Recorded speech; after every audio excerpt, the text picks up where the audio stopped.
어젯밤에 남편이 설거지를 안 했다는 이유로 화를 냈던 적 있으신가요? 그 순간 당신은 정말 설거지 때문에 화가 난 걸까요? 아니면 다른 무언가가 폭발한 걸까요? 오늘 밤 이야기할 내용은 당신의 삶을 완전히 바꿀 수 있습니다. 칼 융이라는 심리학자가 발견한 비밀입니다. 그는 우리 마음 안에 숨겨진 힘을 찾아냈습니다. 잠깐 멈출게요. 지금부터 들으실 이야기는 어렵지 않습니다. 당신의 일상에서 매일 일어나는 일입니다.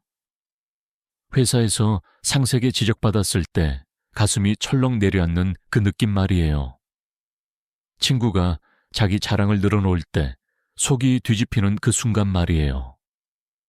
이 영상은 참고를 위한 이야기이며 전문 상담이나 치료를 대신하지 않습니다. 융은 우리 안에 안쪽에 숨겨둔 나가 있다고 봤습니다. 이걸 그는 그림자라고 불렀어요.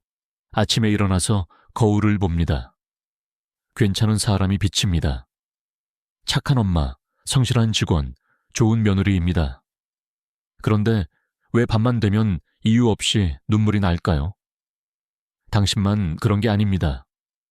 우리 모두 겉으로 사는 나와 안쪽에 숨겨둔 나를 가지고 있습니다.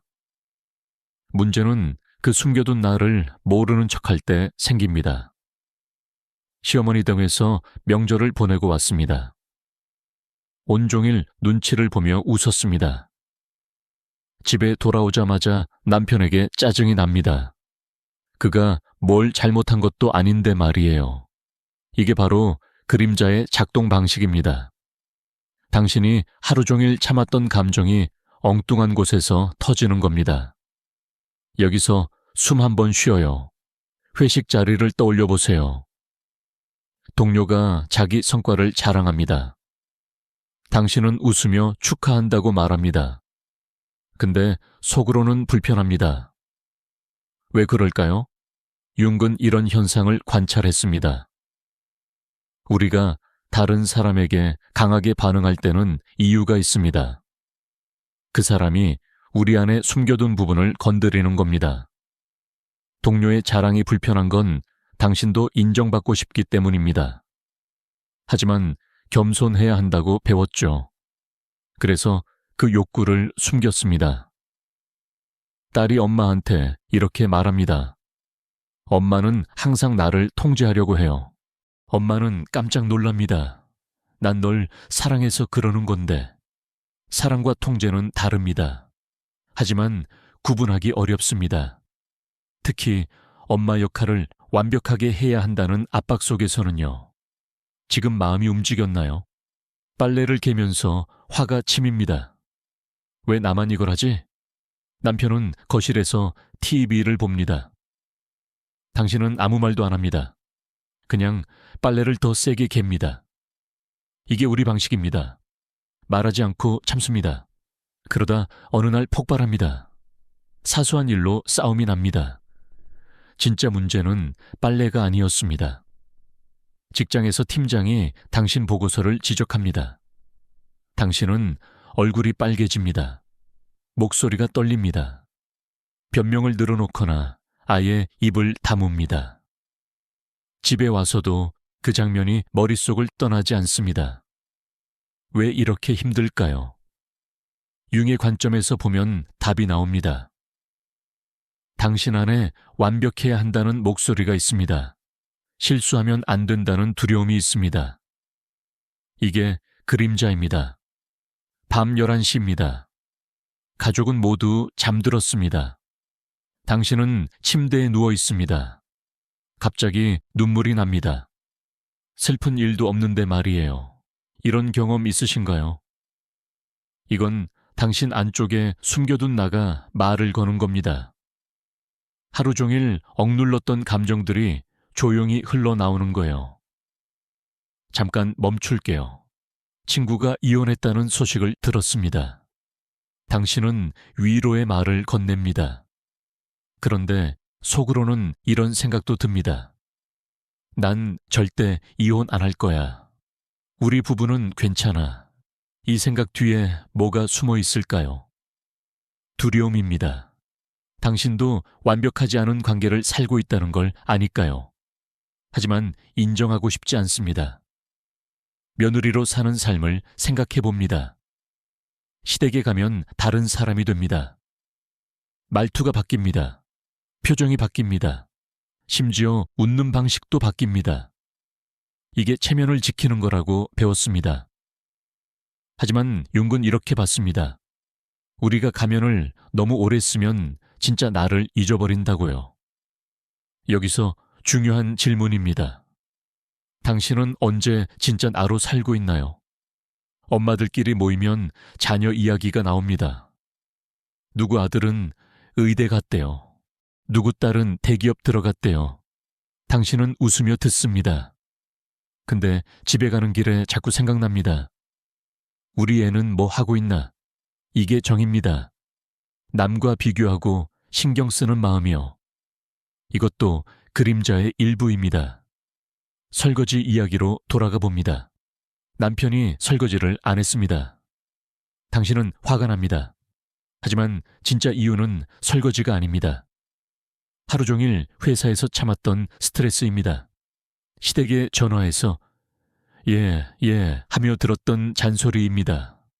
아이 학교에서 받은 연락입니다. 이 모든 게 쌓였습니다. 그리고 설거지가 반가쇠를 당긴 겁니다. 여기서 숨 한 번 쉬어요. 융은 이런 패턴을 수십 년 연구했습니다. 그가 발견한 건 놀랍습니다. 우리를 화나게 하는 건 사건 자체가 아니라는 겁니다. 우리 안에 이미 있던 무언가가 반응하는 거예요. 같은 상황에서도 사람마다 반응이 다릅니다. 어떤 사람은 상사의 지적을 담담히 받아들입니다. 어떤 사람은 며칠 동안 상처받습니다. 차이는 어디서 올까요? 각자 안에 숨겨둔 나가 다르기 때문입니다. 당신 안에 숨겨둔 나는 어떻게 만들어졌을까요? 어릴 때부터입니다. 울면 안 돼. 착한 아이는 화내지 않아. 여자는 참아야지. 이런 말들을 들으며 자랐습니다. 그래서 화, 슬픔, 질투를 숨기기 시작했습니다. 착한 나만 보여주기로 했습니다. 나머지는 마음 깊은 곳에 밀어 넣었습니다. 지금 이 순간에도 그 숨겨둔 나는 살아 있습니다. 당신이 모르는 사이에 움직입니다. 친구의 자랑에 짜증나게 만듭니다. 남편의 말투에 상처받게 만듭니다. 아이의 성적에 불안하게 만듭니다. 이게 다 그림자의 작동입니다. 잠깐 멈춰봅니다. 회사에서 점심시간입니다. 동료들이 수다를 떱니다. 한 동료가 계속 말을 많이 합니다. 자기 얘기만 합니다. 당신은 속으로 생각합니다. 저 사람 왜 저래? 근데 융의 관점에서 보면 이렇습니다. 당신도 관심받고 싶은 마음이 있습니다. 하지만 겸손해야 한다고 배웠습니다. 그래서 그 욕구를 숨겼습니다. 동료가 그걸 자유롭게 표현하니까 짜증이 나는 겁니다. 딸이 엄마에게 이렇게 말합니다. 엄마는 왜 항상 내 인생에 간섭해요?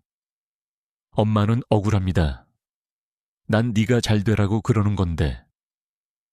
하지만 딸 말에도 일리가 있습니다. 엄마는 딸을 통해 자기 못 이룬 꿈을 이루려는지 모릅니다. 이것도 그림자입니다. 인정하기 어렵지만 들여다볼 필요가 있습니다. 밤에 또 눈물이 납니다. 이유를 모르겠습니다. 모든 게 잘 돌아가는데 말이에요.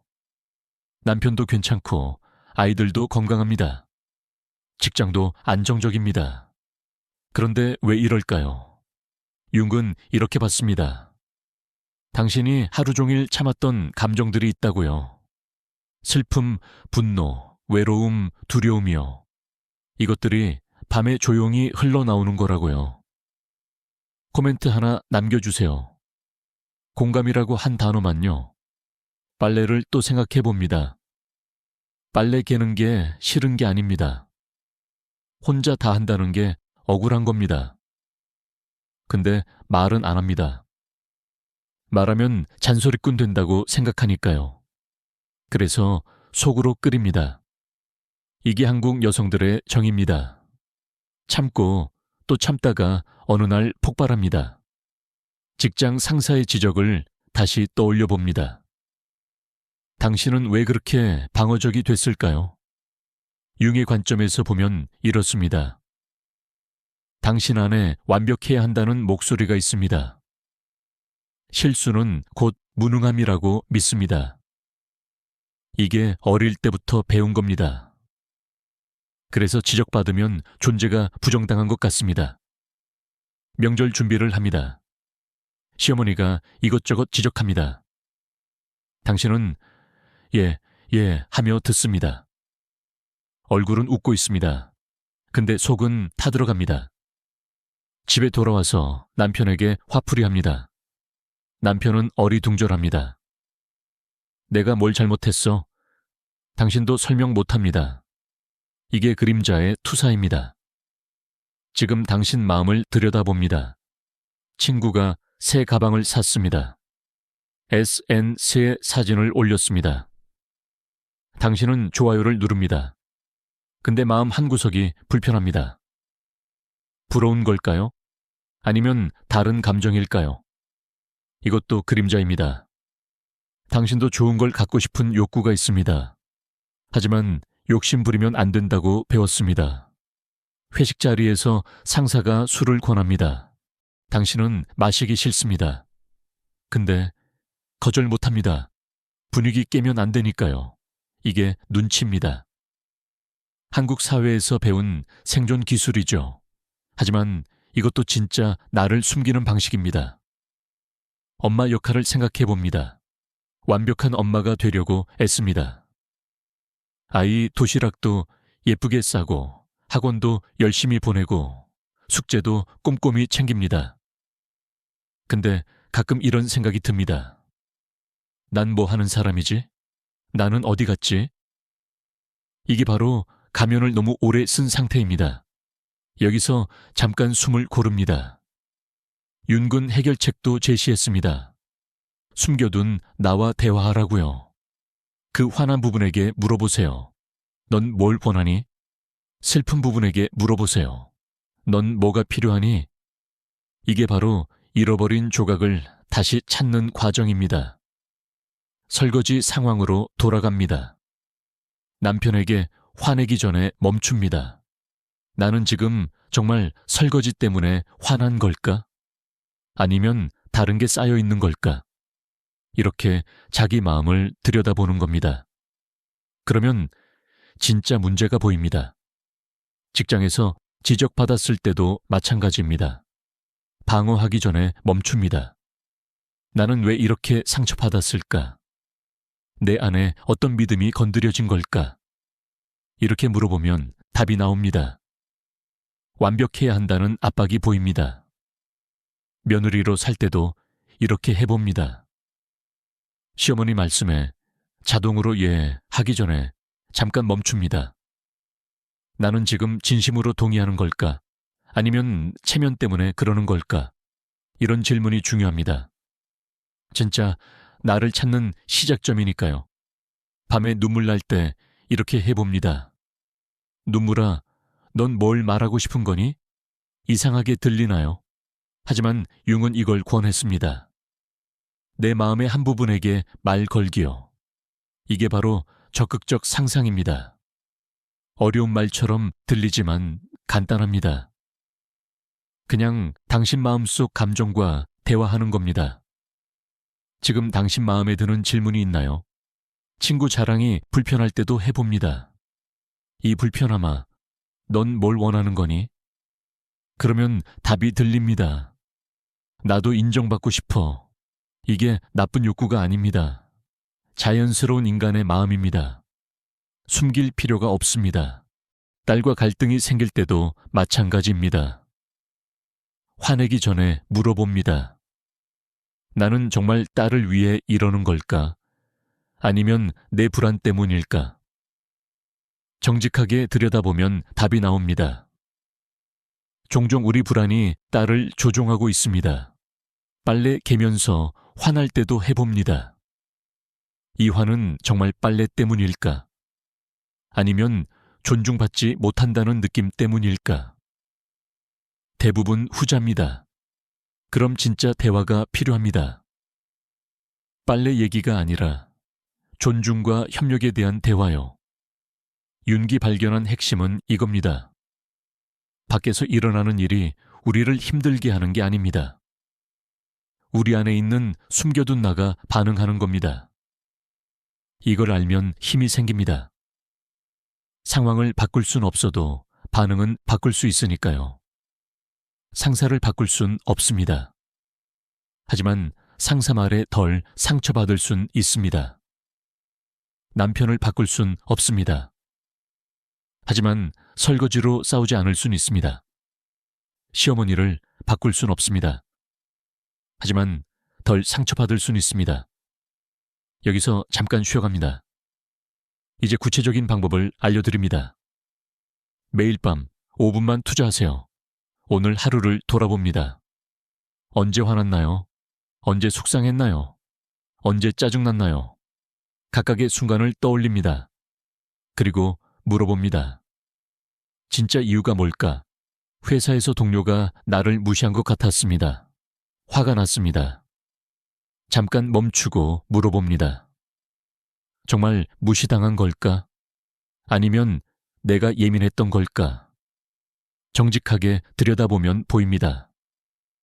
아침에 딸이 엄마 말을 안 들어서 기분이 안 좋았습니다. 그 기분이 남아 있었던 거예요. 아이가 숙제를 안 했습니다. 당신은 화를 냅니다. 잠깐 멈춥니다. 나는 왜 이렇게 화가 날까? 숙제 자체 때문일까? 아니면 좋은 엄마가 되어야 한다는 압박 때문일까? 들여다보면 답이 나옵니다.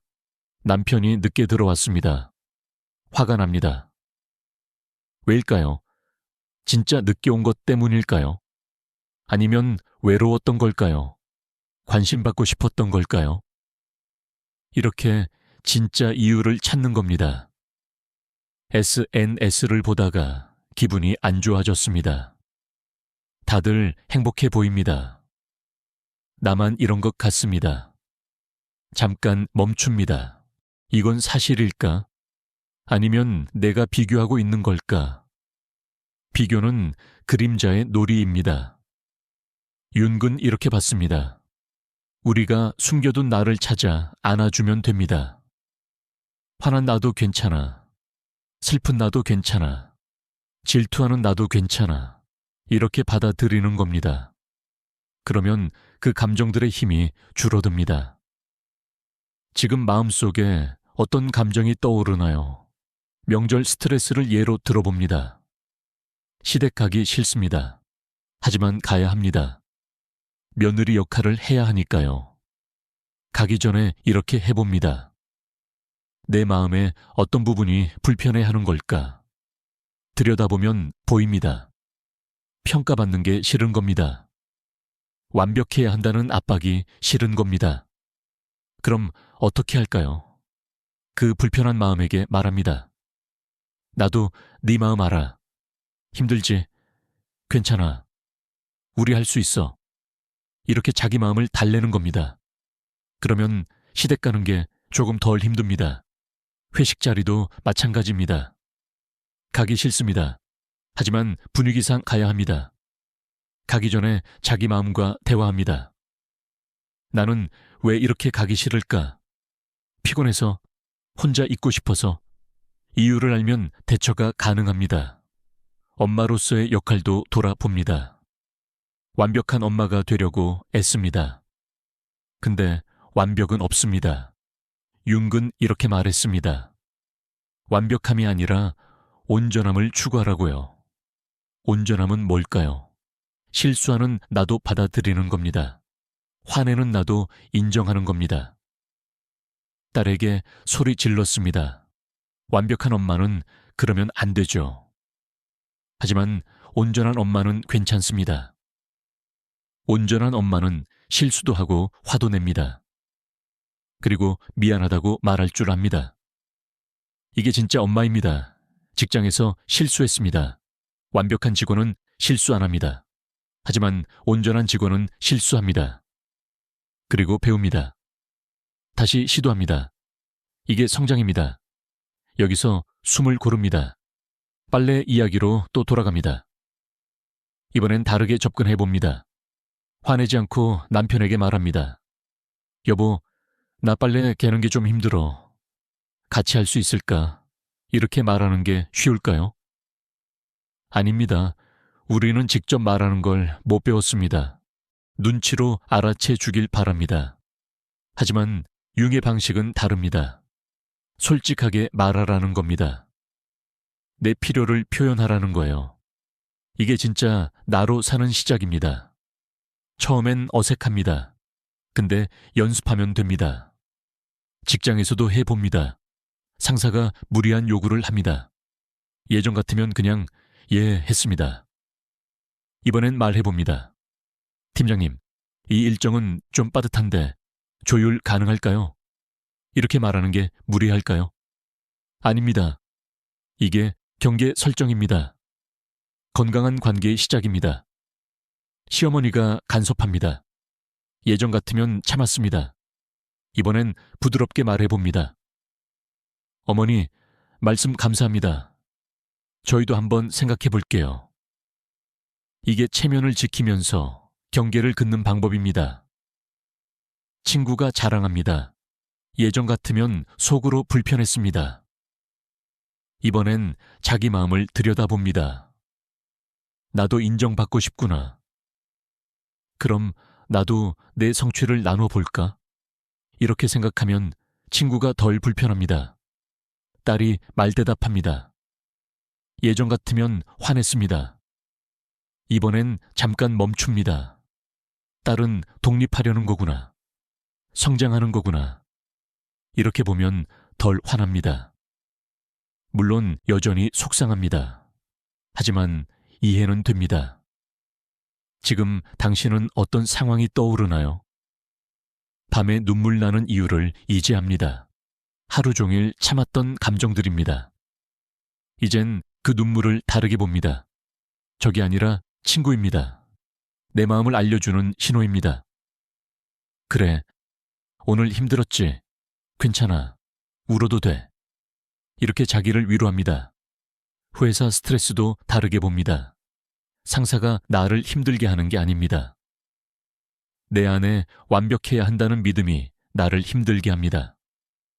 이걸 알면 상사가 덜 무섭습니다.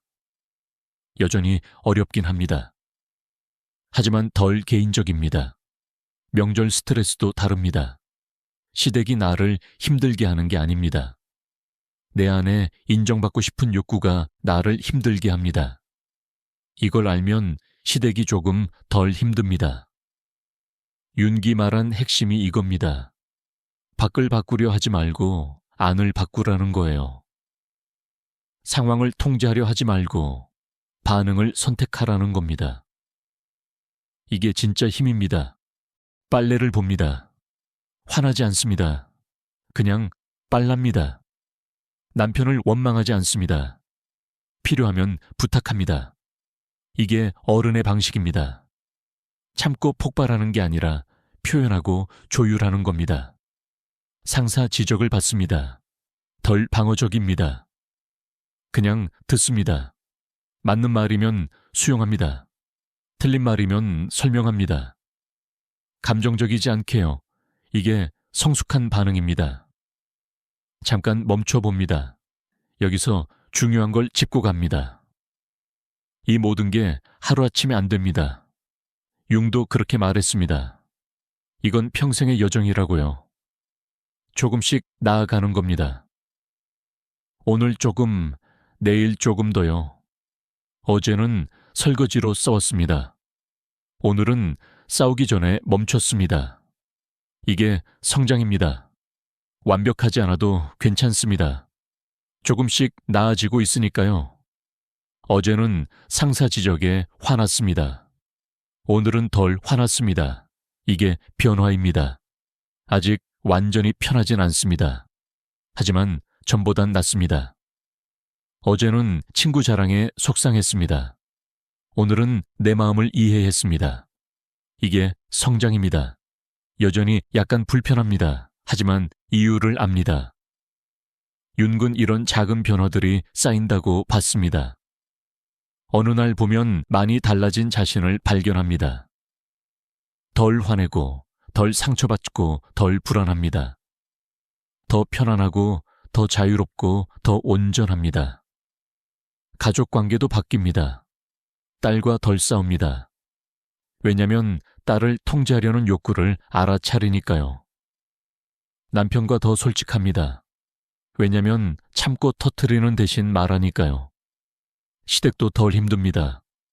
왜냐면 완벽해야 한다는 압박을 내려놨으니까요. 직장 관계도 달라집니다. 상사가 덜 무섭습니다. 동료가 덜 불편합니다. 일이 여전히 힘들긴 합니다. 하지만 감정적으로 덜 소모됩니다. 당신의 변화는 어떤 모습일까요? 이제 마무리하며 정리합니다. 윤기 발견한 건 단순합니다.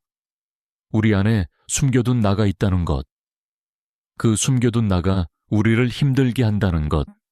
그걸 찾아 안아주면 자유로워진다는 것입니다. 설거지는 설거지일 뿐입니다. 그걸 전쟁으로 만드는 건 우리 안에 무언가입니다. 상사 지적은 피드백일 뿐입니다. 그걸 공격으로 느끼는 건 우리 안에 무언가입니다. 친구 자랑은 그냥 자랑일 뿐입니다. 그게 불편한 건 우리 안에 무언가입니다. 그 무언가를 찾아내는 겁니다. 들여다보는 거예요. 대화하는 겁니다. 안아주는 거예요. 그러면 밖의 상황이 똑같아도 우리는 달라집니다. 덜 힘들고 더 편안해집니다. 이게 윤기 평생 연구한 결과입니다. 그리고 이게 당신에게 드리는 선물입니다. 숨겨둔 나를 찾아 온전한 나로 살라는 초대장입니다. 밤에 눈물 날 때 이젠 압니다.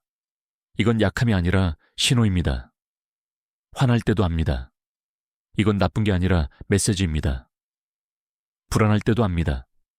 이건 문제가 아니라 알림입니다. 모든 감정이 의미가 있습니다. 모든 반응이 이유가 있습니다. 그걸 알아차리는 게 시작입니다. 받아들이는 게 자유입니다. 표현하는 게 성숙입니다. 오늘 밤부터 해보세요. 자기 전에 5분만 자신과 대화하세요. 오늘 언제 힘들었니? 왜 그랬을까? 진짜 이유가 뭘까? 이렇게 물어보세요. 답이 들릴 겁니다. 당신 안에 숨겨둔 나가 말할 겁니다. 나 여기 있어. 나 좀 봐줘. 나도 사랑받고 싶어. 그럼 안아주세요. 그래, 내가 너를 봤어. 괜찮아? 나는 너를 사랑해. 이게 윤기 말한 길입니다. 잃어버린 조각을 다시 찾는 과정입니다. 겉으로 사는 나와 안쪽에 숨겨둔 나를 하나로 만드는 여정입니다. 당신은 이미 온전합니다. 다만 그걸 잊고 있을 뿐입니다. 이제 기억할 시간입니다. 당신의 모든 모습을 사랑할 시간입니다. 화내는 당신, 우는 당신, 질투하는 당신, 두려워하는 당신 모두가 사랑받을 자격이 있습니다. 모두가 당신입니다. 모두가 소중합니다. 오늘부터 시작하세요. 숨겨둔 나를 찾아 안아주는 여정을요. 그 여정에 윤기 함께합니다. 그리고 저도 함께합니다. 코멘트에 내 안의 나를 만났다고 남기시고 구독 부탁드립니다.